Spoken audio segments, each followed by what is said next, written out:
Buletin Pagi 2 Mac bersama saya Marsila Hassan. Tajuk utama hari ini. Pilihan raya kecil Semenyih. Juga balut 2.3 kg dadah di peha dan betis.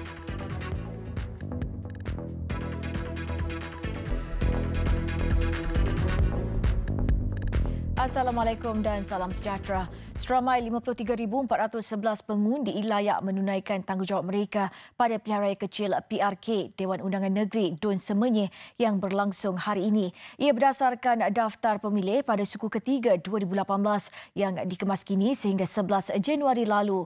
Untuk mengetahui perkembangan terkini proses pengundian di PRK Dun Semenyih, kita bersama Syahira Izzati Yaakob. Baik Syirah, apa yang dapat anda kongsikan mengenai proses pengundian setakat ini?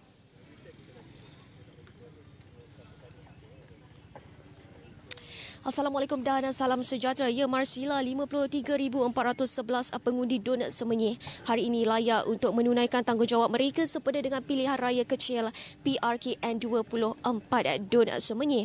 PRK Dun Semenyih ini menyaksikan pertembungan 4 penjuru membabitkan calon muda Pakatan Harapan Muhammad Aiman Zainali, calon Barisan Nasional Zakaria Hanafi, calon Parti Sosialis Malaysia Nik Aziz Afiq Abdul dan juga calon bebas Kuan Chi Heng atau lebih dikenali sebagai calon kentang. Untuk pengetahuan penonton Buletin Pagi, sebanyak 23 pusat mengundi dibuka di seluruh Dun Semenyih ini bagi memastikan kelancaran hari mengundi.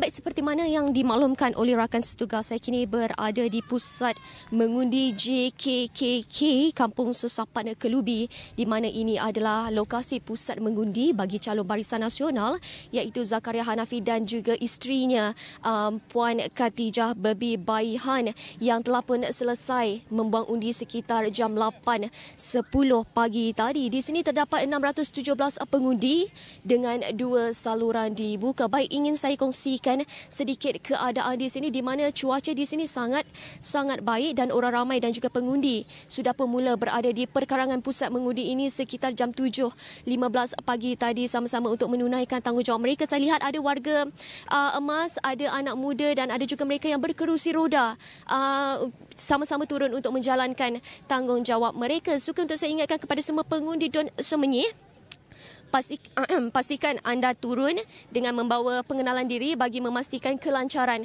proses mengundi untuk hari ini. Jadi Marsila, saya kira itu sahaja yang dapat saya kongsikan buat penonton Buletin Pagi. Sebarang perkembangan lanjut akan saya bawakan kepada anda dari masa ke semasa. Untuk itu kita kembali bersama rakan setugas di studio. Silakan Marsila. Terima kasih Syirah langsung dari Semenyih. Kita beralih ke laporan seterusnya. Mahkamah Pilihan Raya Kota Kinabalu menetapkan 8 April untuk memulakan prosiding petisyen pilihan raya Parlimen Kimanis yang difailkan calon Parti Warisan Sabah Warisan Datuk Karim Bujang yang mencabar kemenangan calon Barisan Nasional BN Datuk Seri Anifah Aman. Hakim Datuk Lee Heng Cheong turut menetapkan tarikh 8 Mac ini untuk mendengar permohonan Datuk Karim selaku plaintiff bagi mendapatkan dokumen berkaitan daripada Suruhanjaya Pilihan Raya SPR. Petisyen bagi kerusi Parlimen Kimanis difailkan Datuk Karim 18 Jun tahun lalu dengan menamakan Datuk Seri Anifah sebagai responden pertama, Pegawai Pilihan Raya Parlimen Kimanis dan SPR sebagai responden kedua dan ketiga. Dalam pendengaran pengurusan kes, Datuk Karim diwakili Peguam Frederick Chan Tin Chi dan Saiful Sufian Sidin, manakala Datuk Seri Anifah diwakili Peguam Ansari Abdullah serta Rizwandin Bukhari M. Burhan. SPR diwakili Peguam Faizal Sarbi dan Abdul Fikri Jaafar. Bercakap kepada media selepas itu, Frederick berkata 8 Mac ditetapkan bagi keputusan sama ada membenarkan atau tidak permohonan dikemukakan Datuk Karim supaya kertas undian dan borang berkaitan daripada SPR disemak semula. Pada pilihan raya umum PRU ke-14 lalu, Datuk Seri Anifah yang juga penyandang kerusi Parlimen Kimanis menang dengan majoriti 156 undi selepas memperoleh 11,942 undi, manakala Datuk Karim mendapat 11,786 undi. Balut dadah di peha dan betis untuk diseludup ke luar negara. Hasrat lelaki berusia 51 tahun dipatahkan bahagian siasatan jenayah narkotik Ibu Pejabat Polis Daerah KLIA ketika mahu melepasi mesin pengimbas Jabatan Kastam Diraja Malaysia di lapangan terbang Kuala Lumpur 2. Polis mengenal pasti dadah jenis syabu metafetamin seberat 2.3 kg dan dianggar bernilai RM113,900. Sindiket akan menggunakan media sosial Facebook dan WeChat bagi tujuan periklanan dengan dijanjikan tawaran melancong ke luar negara sambil membuat dadah serta memberi upah yang lumayan. Disematkan juga mendapati suspek pernah sudup dadah ke luar negara. Ini merupakan kali yang kedua. Sebelum ni mungkin telah berjaya. Mengikut hasil bersemakan kami dan pemeriksaan telah dilakukan, pihak kami mendapati dadah diikat pada betis dan paha suspek serta menggunakan hotel sebagai kemudahan aktiviti membalut dan membungkus dadah di badan suspek. Katanya pekerja juruteknik elektrik berasal dari Perak itu ditahan reman di bawah Seksyen 117 Kanun Acara Jenayah bermula 27 Februari hingga 5 Mac. Suspek dipercayai menerima upah RM8,000 bagi menyeludup dadah berkenaan untuk dipasarkan ke negara Asia Timur. Kes disiasat di bawah Seksyen 39B Akta Dadah Berbahaya 1957. Jika disabitkan kesalahan, boleh dijatuhkan hukuman mati mandatari. Pada sidang media sama, Datuk Nur Azam turut memaklumkan sebuah rumah kedai 2 tingkat di Brickfields, Ibu Negara turut diserbu Rabu lalu. Ketika serbuan, 5 pekerja terlibat dengan sindiket itu sedang melakukan proses pembungkusan dadah. Kesemua mereka ditahan reman sehingga 6 Mac. Tangkapan ke atas 5 lelaki Cina berumur antara 38 tahun hingga 55 tahun yang bekerja sebagai jurujual, berniaga dan tukang masak. 3 suspek berasal dari Kuala Lumpur, 1 suspek berasal dari Selangor, manakala suspek warga negara Indonesia pula berasal daripada Jakarta. Polis turut mendapati 6 bungkusan teh Cina mengandungi 1 kilogram dadah syabu metafetamin. Setiap satunya dirampas beserta 16 plastik lut sinar seberat 6 kilogram heroin base. Nilai rampasan keseluruhan berjumlah RM1,596,000. Golongan nelayan khususnya yang terlibat dalam projek tambak laut di perairan selatan Pulau Pinang berharap dapat bertemu dengan Ketua Menteri bagi membincangkan nasib mereka berhubung rancangan projek terbabit. Pengerusi Persatuan Nelayan Pulau Pinang, Nazri Ahmad berkata mereka belum dipanggil dalam sebarang perbincangan mengenai projek berkenaan.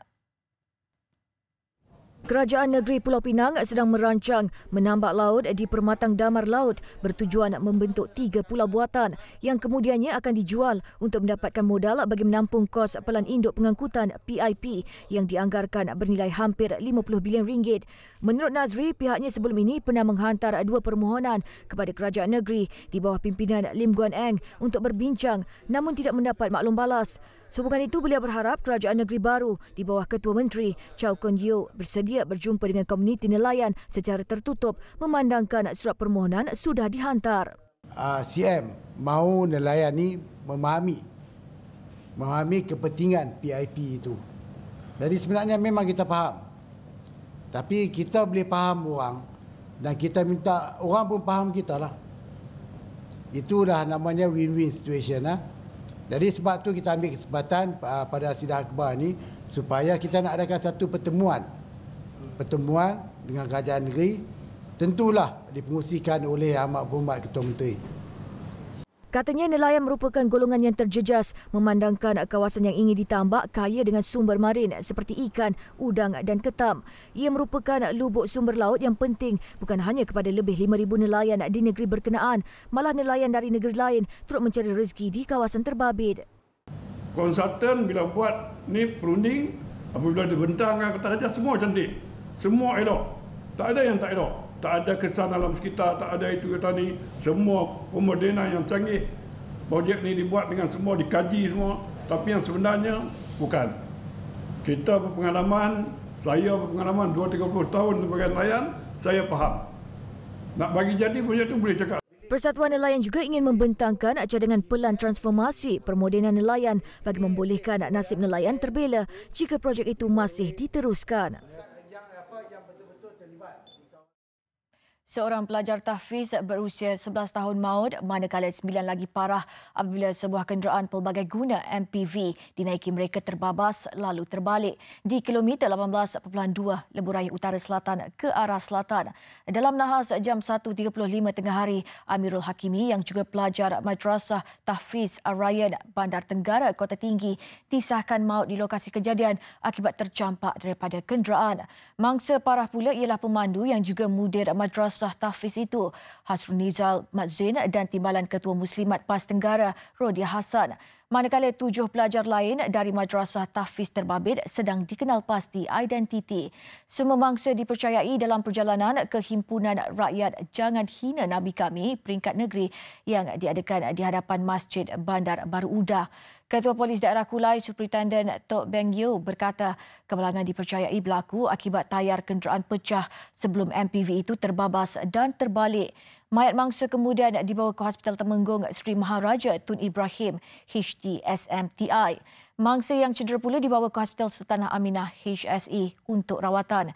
Kes masih dalam siasatan polis mengikut Seksyen 41 Kurungan 1 Akta Pengangkutan Jalan 1987.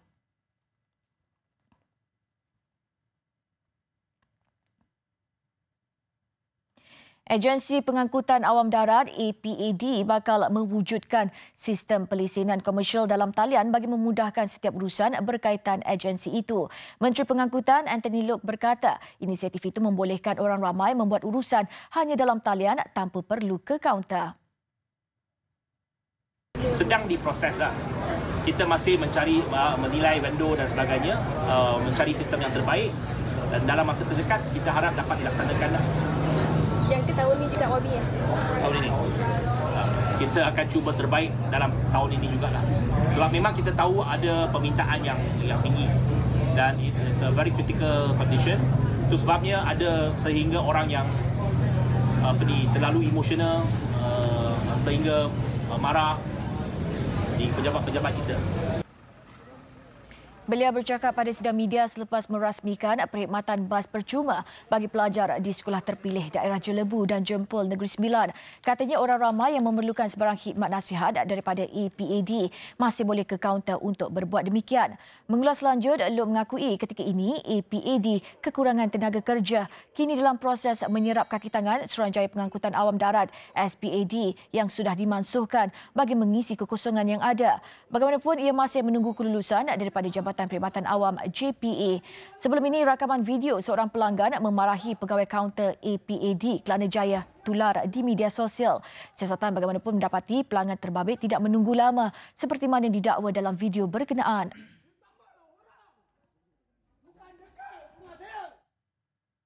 Enjoy TV Holdings Sdn Bhd melancarkan satu saluran televisyen kepada penonton bagi memenuhi kehendak penonton untuk menonton rancangan pilihan mereka merangkumi rancangan secara langsung, filem dan drama, inovasi rumah pintar dan sistem karaoke. Ia mendapat kelulusan Suruhanjaya Komunikasi dan Multimedia MCMC dan menjalin kerjasama dengan beberapa syarikat antarabangsa termasuk dari Eropah, China, Hong Kong, Taiwan, Korea serta banyak lagi. Our standard price is a 558, but we are special price because we hope everyone all have our set-top box. Everyone all can buy, so it's a 390 for this set-top box. But we give a 1 year for the membership fee is free. But after that, next year, if you want to continue to watching, so you just 1 day 1 ringgit just women. So it's a 365 ringgit per year. Enjoy TV disajikan dengan 70 saluran dan sudah mencuba 53 buah saluran sebagai percubaan. Pada April dan Mei ini, Enjoy TV akan melancarkan inovasi rumah pintar dan sistem karaoke. Sasarannya pembeli seramai 300,000 bagi tahun pertama akan meningkat kepada 1 juta pembeli tahun yang berikutnya. Suhu musim panas di Australia mencatat rekod tertinggi tahun ini dengan suhu sehingga 40 darjah Celsius. Manakala suhu purata sekitar 27.5 darjah Celsius direkodkan. South Australia, Victoria dan New South Wales antara kawasan paling teruk terjejas. Menurut Biro Meteorologi, suhu paling panas dicatatkan pada Januari lalu. Akibatnya jumlah kebakaran hutan meningkat tahun ini sekaligus menjejaskan ribuan penduduk tempatan. Keadaan itu turut menjejaskan hidupan liar tempatan dengan sekitar 90 kematian kuda dilaporkan. Turut terjejas habitat kelawar dan ikan.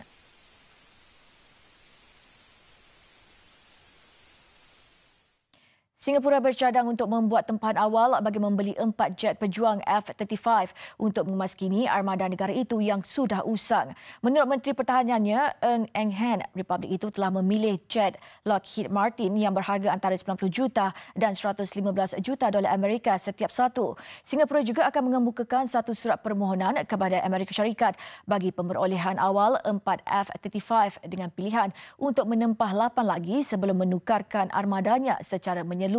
Seperti yang ditetapkan Undang-Undang Amerika Syarikat bagi penjualan peralatan ketenteraan asing, Kongres Amerika harus meluluskan penjualan F-35. Pada Januari lalu, MINDEF menyatakan Singapura telah mengenal pasti F-35 sebagai pengganti paling sesuai bagi menggantikan pesawat lama F-16 susulan satu penilaian teknikal yang dilakukan selama lebih 5 tahun.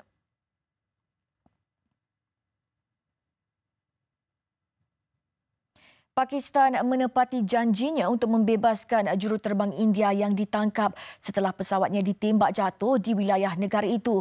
Pembebasan Komander Udara Abhinandan Vartama disifatkan Islamabad sebagai langkah kedamaian. Abhinandan yang menjadi wajah krisis antara Islamabad dan New Delhi diserahkan kepada pegawai tentera India di Wagah, pintu masuk utama sempadan antara Pakistan dan India berhampiran Lahore. Abhinandan melangkah masuk ke negara asalnya kira-kira jam 8.55 malam waktu tempatan semalam. Setibanya di wilayah India, beliau terus dibawa untuk menjalani pemeriksaan kesihatan. Pesawat dipandu Abhinandan ditembak jatuh di Kashmir pada Rabu lalu. Pembebasan juruterbang itu bertujuan mengendurkan ketegangan dengan India selepas siri serangan udara mencetuskan kebimbangan berlakunya konflik. Kerajaan India bagaimanapun menolak gesaan Perdana Menteri Pakistan Imran Khan agar dialog diadakan dan menekankan bahawa juruterbangnya harus dibebaskan tanpa syarat. Konfrontasi terbaru antara kedua-dua negara jiran berkuasa nuklear berlaku selepas serangan bom bunuh diri di Kashmir mengorbankan lebih 40 tentera India pada 14 Februari lalu. Kumpulan militan berpangkalan di Pakistan, Jaish-e-Muhammad, mengaku mendalangi serangan. 12 hari kemudian, pesawat tempur India yang melancarkan serangan di dalam wilayah Pakistan mendakwa berjaya menyasarkan kem militan. Berikutan peningkatan ketegangan Amerika Syarikat, China dan Kesatuan Eropah menggesa agar kedua-dua pihak bertenang.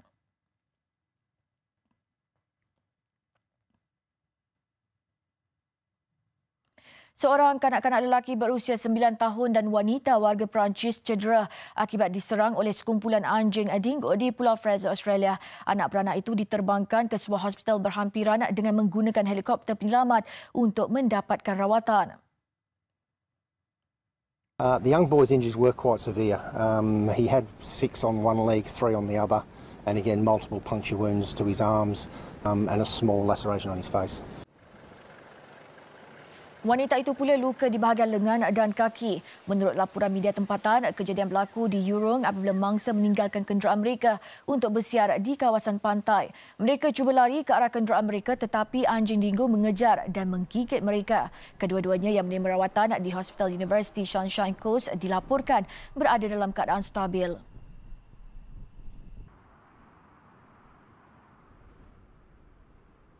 Laporan sukan. Saingan Liga Super bersambung menyaksikan dua lagi perlawanan dilangsungkan malam tadi. Selangor tewas 2-4 di tangan Johor Darul Takzim dalam aksi menghiburkan di Shah Alam, sementara pertemuan Terengganu FC dan Perak berkesudahan dengan keputusan seri 1-1. Aksi tunggal Liga Perdana pula, Pulau Pinang tewas tipis 1-2 kepada UiTM FC.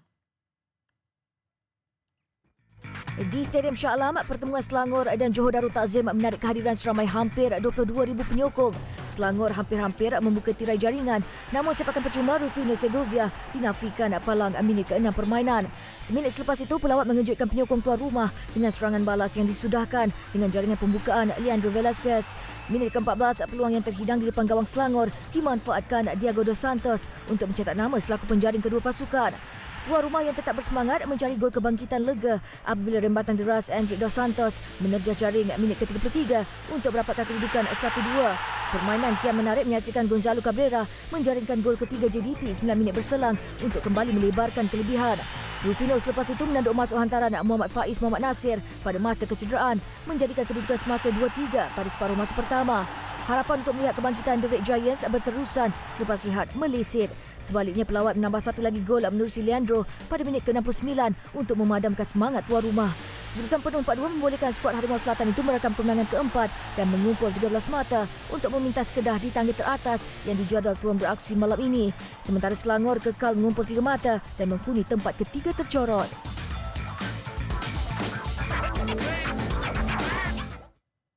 Ketika sasaran pingat Malaysia di Tamasya Sukan Luar Negara sering terarah kepada sukan tradisi seperti terjun, badminton dan gimnastik. Namun kali ini, e-sukan turut optimis mampu diletakkan taruhan terbaru kontingen negara menjelang Sukan SEA 2019 di Manila, Filipina. Keyakinan itu dilontarkan sendiri Menteri Belia dan Sukan Syed Saddiq Syed Abdul Rahman sambil menyasarkan 3 kemenangan podium ketika Tamasya 2 tahunan itu. Tahan jalur gemilang kepada wakil tunggal negara Muhammad Luqman Haziq Hajimat yang akan bertanding di kejohanan kelayakan FIFA E-World Cup di Singapura yang bermula 8 Mac depan. Luqman atau lebih dikenali dengan panggilan Fenra kini mengintai peluang melepasi pusingan kelayakan sekaligus mara secara merit ke pusingan akhir yang dijadualkan berlangsung di London. Masa saya